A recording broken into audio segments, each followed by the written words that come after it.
Good morning students, welcome to my channel Study locker.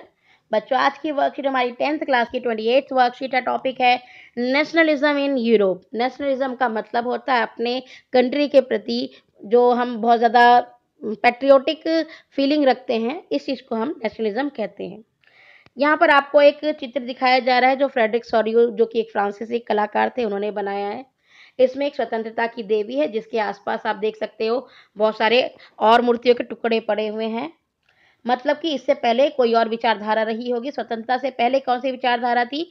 निरंकुशवाद। निरंकुशवाद का मतलब होता है जहां पर राजा अपनी मनमानी करे और जहां पर जनता अपने राजा को ना चुन सके। तो ऐसी स्थिति में अब वो व्यवस्था खत्म हो गई और अब हमें फ्रीडम मिलेगी, और ये सारे के सारे लोग जो है स्वतंत्रता की ही पूजा कर रहे हैं।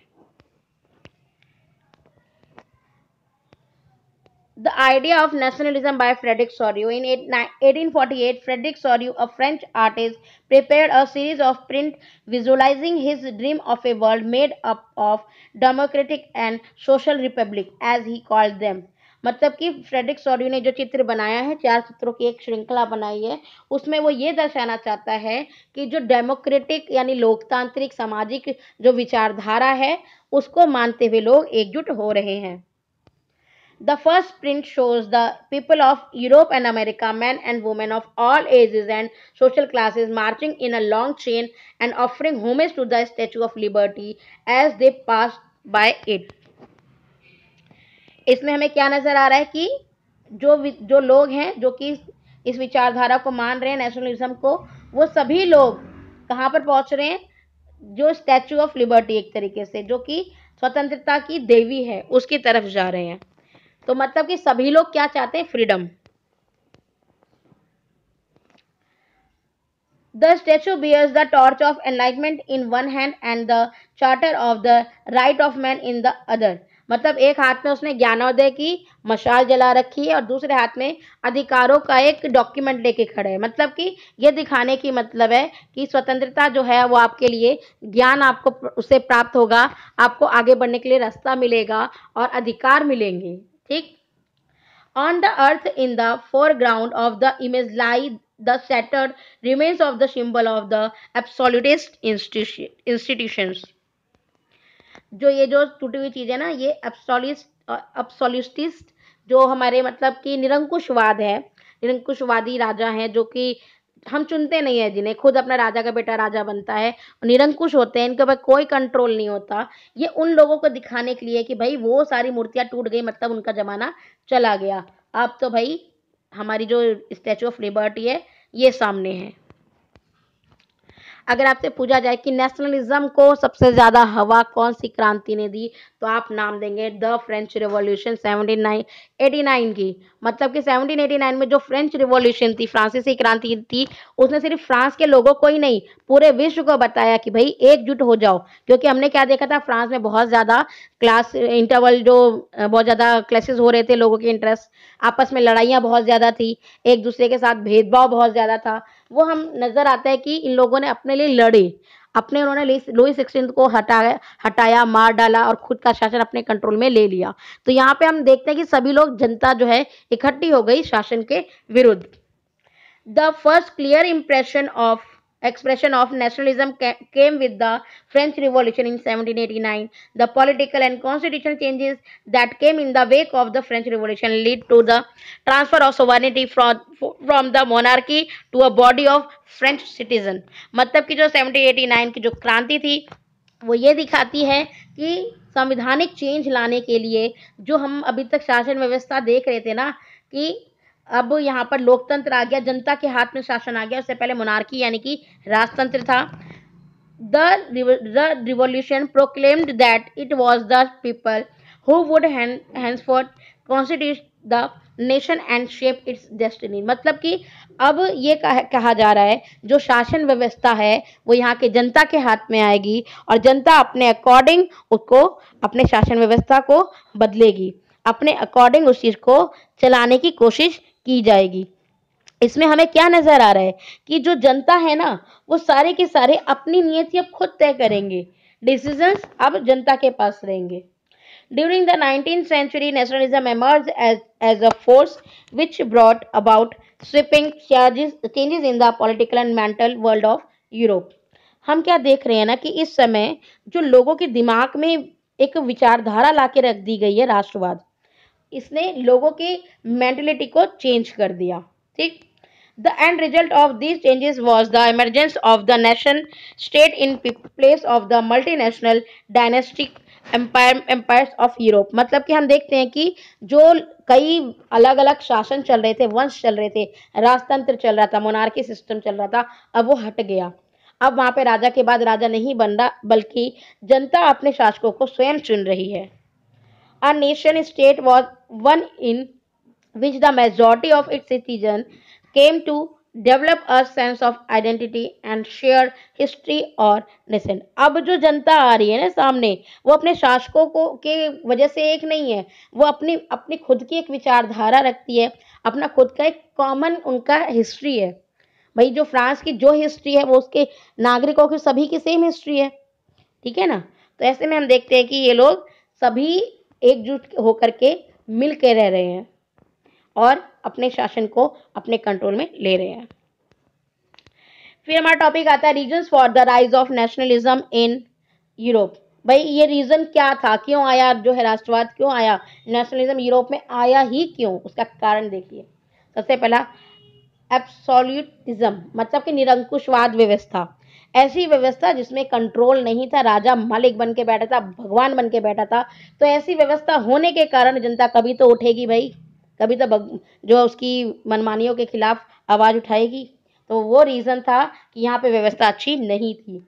स्प्रेड ऑफ लिबरल आइडियाज, जो लोगों तक विचारधारा पहुंचने लगी, जो लोग हैं उनके तक ये चीजें पहुंचने लगी कि भाई उठो, अपनी जनता को सबको एक साथ करो, अपने देश के लिए लड़ो, अपने लिए लड़ो, समाज में समानता समानता लाने के लिए लड़ो, और अगर हम लड़ेंगे तो हमें जीत मिलेगी। तो जो विचारधारा होती है ना, ये किसी को प्रभावित करने के लिए बहुत ज्यादा मतलब इफेक्टफुल होती है। अब जैसे आपसे कोई वंदे मातरम, भारत माता की जय बोले, एकदम से वो वर्ड दिल पे एकदम से टच कर जाते हैं। क्यों कर जाते हैं? क्योंकि उससे हम जुड़े हुए हैं। तो जो विचारधारा होती है, जो थॉट्स होते हैं ना, वो एक दूसरे तक पहुंचते हैं, तो लोगों की विचारधारा बदलती है। Slogan of liberty, equality, fraternity, जो हमारी फ्रेंच रिवॉल्यूशन ने हमें 3 वर्ड दिए हैं। स्वतंत्रता, सभी स्वतंत्र होने चाहिए, समानता, सभी बराबर होने चाहिए, बंधुत्व यानी फ्रेटर्निटी, फ्रेटर्निटी का मतलब है सभी लोग मिलजुल के रहें, भाईचारा के साथ रहें, लड़ाई झगड़ा ना करें, समान रहें, स्वतंत्रता का इस्तेमाल करें।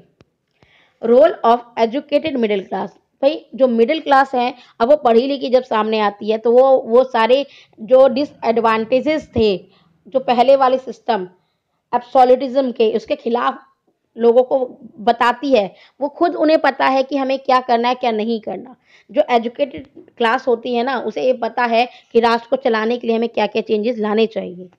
तो ये सारे कारण थे जिसके कारण नेशनलिज्म और ज़्यादा तेजी से फैला। चलिए क्वेश्चन आंसर्स पे चलते हैं। The first clear expression of nationalism came with the French Revolution in 1789। भाई 1789 किस तरीके से नेशनलिज्म को एकदम स्पष्ट रूप से दर्शाती है कि भाई सबसे पहले फ्रेंच रिवॉल्यूशन ने ही लोगों को कहा कि भाई आ गई है हमारी विचारधारा। तो French revolution of 1789 is said to be the first expression of nationalism because after this the feeling of nationalism began to rise clearly among the people। भाई लोगों के सामने क्लियर हो गई इमेज कि हमें राष्ट्रवाद के अंतर्गत क्या चाहिए, हमें शासन कैसा चाहिए। The French Revolution gave ideas like equality, fraternity, freedom to the world। मतलब पूरे विश्व को उसने विचारधारा दी कि सबको समान होना चाहिए, इक्वालिटी सबके पास होनी चाहिए, फ्रीडम सबके पास होनी चाहिए, और हमें फ्रेटर्निटी के साथ एक दूसरे के साथ मिलजुल कर रहना चाहिए।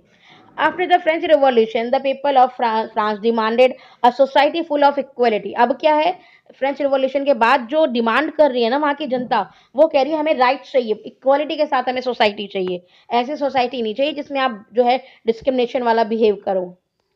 According to the Declaration of Revolution, people talked about forming the nation and deciding the destiny of the nation। मतलब कि अब लोग क्या कर रहे हैं कि अब भाई क्रांति हो चुकी है, लोग जानते हैं कि हमें क्या करना है, तो वो खुद अपने नेशन की डेस्टिनी, किस्मत खुद तय करेंगे कि हमारे देश को हम कैसे चलाएंगे।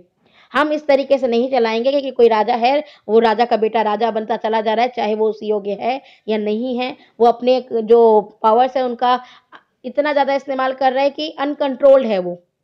तो ऐसी व्यवस्था नहीं होगी। Sovereignty passed from the monarchy to a group of French citizen. जो अभी व्यवस्था थी ना, जो पहले राजा के पास थी, मोनार्की यानी राजतंत्र था, अब वो जनता के हाथ में उसकी पावर आ गई है। तो शासन व्यवस्था किसके हाथ में आ गई? जनता के हाथ में। What is absolutism? Why do it remains lie shattered on the ground? What does it signify? जैसा कि मैंने आपको डायग्राम में बताया था, एब्सोल्यूटिज्म क्या है? जहां पर हम देख रहे हैं कि रूलर जो है उसके ऊपर किसी का कंट्रोल नहीं है, वो पीपल के बाद द्वारा इलेक्टेड नहीं है और ना ही उसकी कोई रिस्पॉन्सिबिलिटी बनती है। तो हम ऐसी जो व्यवस्था है इसे एब्सोल्यूटिज्म कहते हैं। तो जो भी चीजें रिमाइंस लाइक जो थे, अवशेष थे, वो ग्राउंड पे क्यों बने हुए थे? जो पहले से ऑटोक्रेटिक सिस्टम था उसको एंड के लिए बता रहे हैं, जो एब्सोल्यूटिज्म था उसके एंड को दर्शा रहे हैं कि भाई ये खत्म हो गया। जो भी स्टैचू के आसपास जितने भी अवशेष पड़े हैं वो क्या दर्शा रहे हैं? वो दर्शा रहे हैं कि भाई पुराना सिस्टम खत्म हो गया, अब नया सिस्टम आएगा। और वो सिस्टम किस चीज का होगा? हमारा डेमोक्रेटिक सिस्टम होगा। ठीक।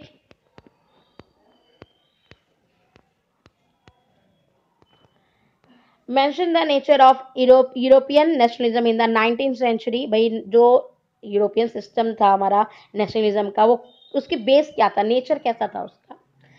यूरोपियन नेशनलिज्म कंसीडर इक्वलिटी, एक तो इक्वलिटी पे बेस था। ठीक। ये खुद अपना न्यू नेशन बनाना चाहते थे। ये लोग क्या चाहते थे? राइट ऑफ सिटीजन, मतलब जो जनता है उसको अधिकार मिले, उस पर एम्फोसाइज किया गया। और इक्वलिटी ऑफ फ्रीडम की बात की गई। कौन कौन से लेवल पे? इकोनॉमिक, सोशल एंड पॉलिटिक, मतलब कि हर लेवल पे जनता को फ्रीडम मिलनी चाहिए। Next question, identify the important features of print prepared by Frederick Sorrieu. भाई उसने जो बनाया, फ्रेडरिक सॉरियो ने जो चित्र बनाया, उसकी विशेषताएं बताइए। तो आप बता सकते हैं कि ये उसके ड्रीम ऑफ वर्ल्ड को दिखाता है, जिसमें वो दिखाना चाहता है कि डेमोक्रेटिक और सोशल रिपब्लिक, हर कोई जो लोग हैं वो चाहते हैं फ्रीडम। जो उसने एक देवी बना दी ना फ्रीडम की, स्टैचू ऑफ लिबर्टी, वो हर कोई चाहता है, चाहे वो किसी भी वे में आए। ठीक। in which the people of the world are sitting in a group of different nations who are identified by their clothing, national dresses, and he worship the idol of liberty। तो मतलब कि चाहे वो किसी भी देश से आए, उनके आप कपड़ों से पहचान सकते हैं, उनकी वेशभूषा से, उनके झंडों से, लेकिन वो एक ही चीज करने आए हैं, आइडल ऑफ लिबर्टी की पूजा करने, मतलब उन्हें स्वतंत्रता चाहिए। In this France can be recognize by the revolutionary tricolour. इसमें जर्मनी और उसके झंडों के बारे में बताया है।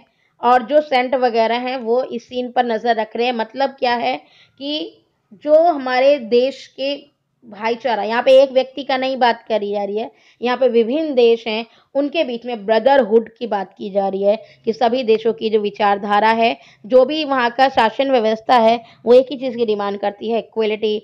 जो अब हमें चाहिए, हर लेवल पे चाहिए इक्वलिटी, जिससे कि पीपल अपने अच्छे मतलब स्वतंत्रता का इस्तेमाल करते हुए, समानता का अनुभव करते हुए अपना विकास कर सके। तो बच्चों, अगर आपको वीडियो पसंद आई है तो लाइक ज़रूर करें, मेरे चैनल को सब्सक्राइब करें। Thank you.